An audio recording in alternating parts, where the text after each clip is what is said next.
आहे जमिनीवरती कवेतांबर घेताना की कुठलाही मीपणाची बाधा त्या नगरसेविकेला नाही. मी नगरसेविका आहे, नावाप्रमाणे अहमपणापासून मुक्त असणारी अशी नगरसेविका. मला असं वाटतं आपण सगळं यांच्यासाठी एकदा जोरदार टाळ्या वाजवूया. त्याचबरोबर आजच्या कार्यक्रमामध्ये माझ्या मामाची मुलगी आहे सुप्रिया जोशी, तिच्या माध्यमातून आणि स्नेहाताईंच्या माध्यमातून मी आपल्यापर्यंत त्या ठिकाणी पोहोचले. परंतु मला असं वाटतं की हरवले ते गवसले का एका भावगीतामधल्या ओळी आहेत. परंतु 2007 नंतर माझी हरवलेली मैत्रीण स्नेहाताई आणि सुप्रियामुळे कविता आज मला या ठिकाणी मिळाली. आम्ही 2007 साली BEd करण्यासाठी मोझेंच्या BEd कॉलेजमध्ये होतो. त्यानंतर ती हरवली. ती मला आजच्या ह्या कार्यक्रमामध्ये सापडली. मैत्रीची कविता मग अशी कोणीतरी म्हटली असं, ह्याच्यामध्ये कदाचित 3 मिनिटं 1, 2, 3 मिनिट गेलेलं असेल.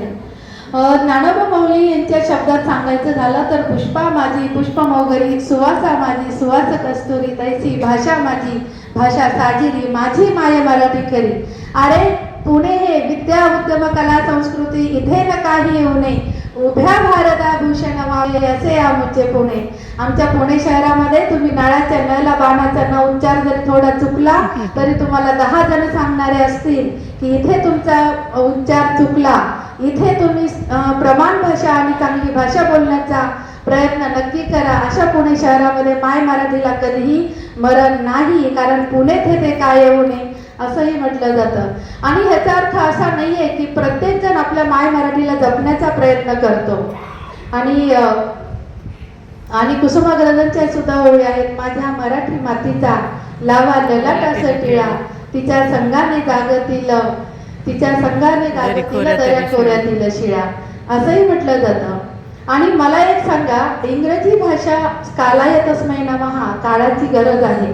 आपल्याला येणं खूप गरजेचं आहे, कारण नाही म्हटलं तरी आपल्या काही कक्षेच्या बाहेर परीघाच्या बाहेर ती भाषा जरुरी आहे. पण गृहलक्ष्मी फाटकी आणि परकीचे पद चेपू नका असे आपले कवी आणि संत म्हणतात. आधी ज्याला स्वतःच्या आईवरती प्रेम करता येतं तोच दुसऱ्याच्या आईवरती प्रेम करू शकतो, असा हा मानस आहे.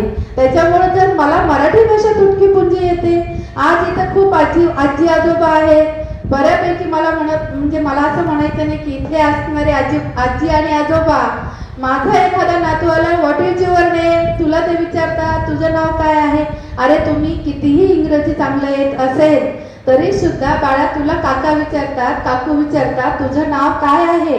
जर तुम्ही सांगितलं, आता जर तुम्ही मुलांना विचारलं काऊ म्हणजे काय, तर तो काऊ म्हणलं की COW काऊ म्हणजे काय सांगतो, त्याला चिऊ आणि काऊच माहित नाहीये. आणि ज्यांच्या घरी आजी आजोबा आहेत, मला असं वाटतं की मराठी भाषेचं मूर्तिमंत विद्यापीठ त्यांच्या घरामध्ये आहे.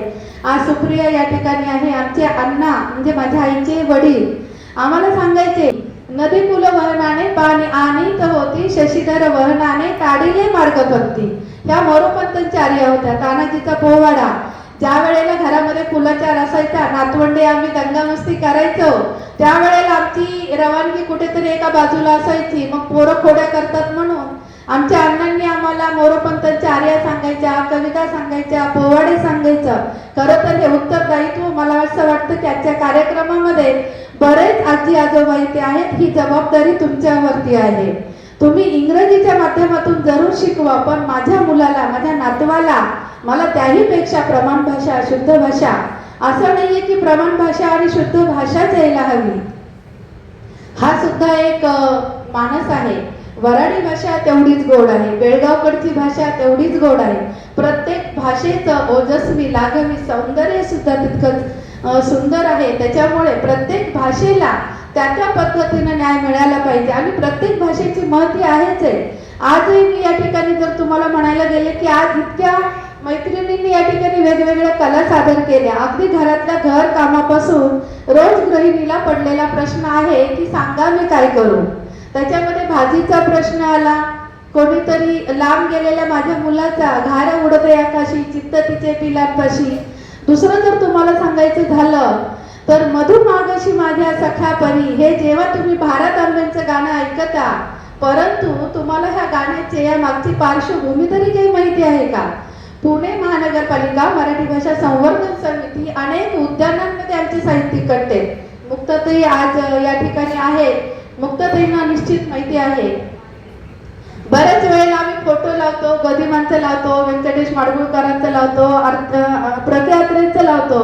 तिथे कमला नेहरू पार्क मध्ये जेव्हा आम्ही लावतो तेव्हा तिथले काही मुलं येतात, हा फोटो कोणाचा आहे की त्यांना गदिमा माहित नाही, ज्यांनी गीत रामायण लिहिलं गेलं तर ते सुद्धा त्यांना माहित नाही, पु ल देशपांडे माहित नाही.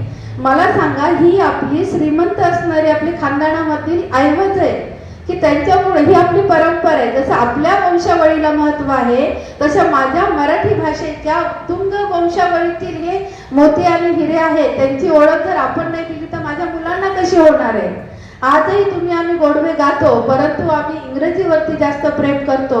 इंग्रजीवरती प्रेम करू नका असं नाहीच आहे. मुलं जेव्हा भरारी घेतात साता समुद्रापार तेव्हा तिथंच हात त्यांना धरावा लागतो, परंतु तिथं गेल्यानंतर सुद्धा गणपतीमध्ये किंवा देवीच्या नवरात्रामध्ये अमेरिकेमध्ये इंग्लंडमध्ये जेव्हा कार्यक्रम आपले गणपतीचे होतात तेव्हा आपण किती कौतुकाने बघतो ते कार्यक्रम. अरे अमेरिकेमध्ये सुद्धा नऊवारी साडी घालून आपल्या लोकांनी आपला गणेश उत्सव साजरा केला. मग हे आपल्याला आनंददायी असतं. मग माझ्या मुलांना छानपैकी मराठी भाषा येणं का नाही. जन्मल्याबरोबर आई मदर नाही म्हणत, कॉम्प्युटर बनवला गेला त्याच्यामध्ये कितीतरी प्रकार झाले, पण जेव्हा मदर बोर्डच बनवावा लागला तिथे सुद्धा आईच्या हृदयानंच बनवावं लागलं असं मला वाटतं. आणि दुसरी गोष्ट, आज सगळ्यांनी छानपैकी साड्या घातलेल्या आहेत, जीन्स कोणाची नाहीये हे मला निश्चित या ठिकाणी आवर्जून सांगावंसं वाटतं की ज्या वेळेला आपण एखाद्या कार्यक्रमात जातो त्याची संस्कृती आहे, त्याची पार्श्वभूमी आहे, आपण बघतो. आणि जीन्स घालणाऱ्या महिलेला कितीसा वेळ लागतो बाहेर जाऊन आवरायला. मला असं वाटतं मी तुमची सर्वांची विनम्रतेने माफी मागते, काही 5 मिनिट माझ्यावरती गेले तरी तेवढे आपण सर्व या ठिकाणी ज्येष्ठ आहात, सुज्ञ आहात, तज्ञ आहात, आणि माझे झालेले 5-7 मिनिटाची जर काही माझ्याकडून अवहेलना झाली तर मोठ्या मनाने पत्रात घ्याल ही मी अपेक्षा या ठिकाणी करते.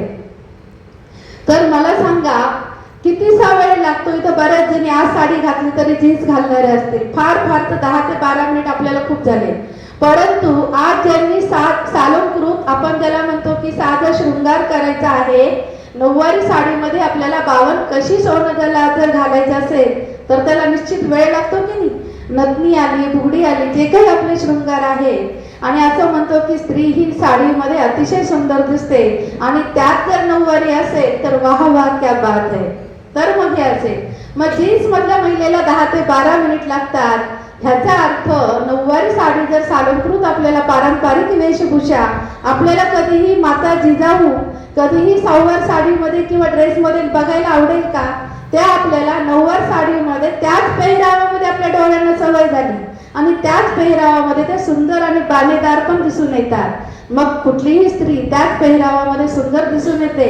इंग्रजीमध्ये 26 अक्षर आहे, मराठीमध्ये 52 अक्षर आहे. म्हणजे डबल संपत्ती. आपण कितीतरी श्रीमंत साहित्याचे मानकरी आहोत, आपलं कितीतरी वैभव, आणि अशा सरस्वतीच्या पालखीचे आपण दोन्ही आहोत. आणि ती तुमच्या आणि आमच्या खांद्यावरती शिवधनुष्य आज आहे की नवीन असणाऱ्या मुलांना मराठी भाषा सुद्धा तेवढी येता आली पाहिजे. जर माझी माय मराठी आई आहे तर हिंदी आणि इंग्रजी माझी मावशी आहे. आईच्या घरातून कधीतरी आपण मावशीच्या घरातही जातो, परंतु आईवरती आधी प्रेम करता आलं म्हणजे आपण मावशीवरती सुद्धा करू शकतो. आणि म्हणून मला असं वाटतं की आपण शिवाजी जन्मावा दुसऱ्याच्या घरामध्ये ही उक्ती न करता माझ्या घरामध्ये जी आजी आजोबा आहे, तुमच्याकडे सध्या वेळ आहे, आणि खऱ्या अर्थाने अर्जित संपत्ती आजोबांची कोण असेल तर नातवंड असतात.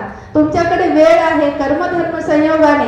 अरे सांगा ना मोरोपंतांची आर्या, सांगा ना गदिमांच्या कविता, सांगा ना मंगेश पाडगावकरांच्या कविता, सांगा ना मराठी स्तोत्रात कुणाला गणेश स्तवन येतं, रामरक्षा नाही, विष्णू सहस्त्र नामही नाही, कराग्रे वसते लक्ष्मी, किती नातवंडांना पाठ आहे. मला असं विचारायचं आहे.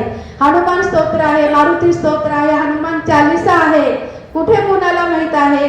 तर त्याच्यामुळे अशा ह्या वैभव संपन्न साहित्य कलेचे आणि साहित्याचे जर आपण खानदानी वारसदार असू तर खानदानी वारसदाराला आपली परंपरा आणि वंशावळ सुद्धा माहिती असणं असं मला वाटतं की असावं.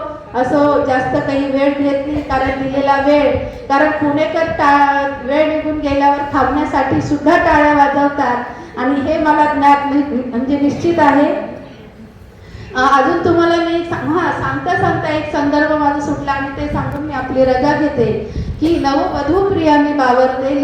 आपल्याला दिदींच्या आवाजातील हे गाणं ऐकता, पण वरवरती शृंगार गीत हे आपण ऐकताना कधी ते शब्दाच्या अंतरंगामध्ये डोकावलत का?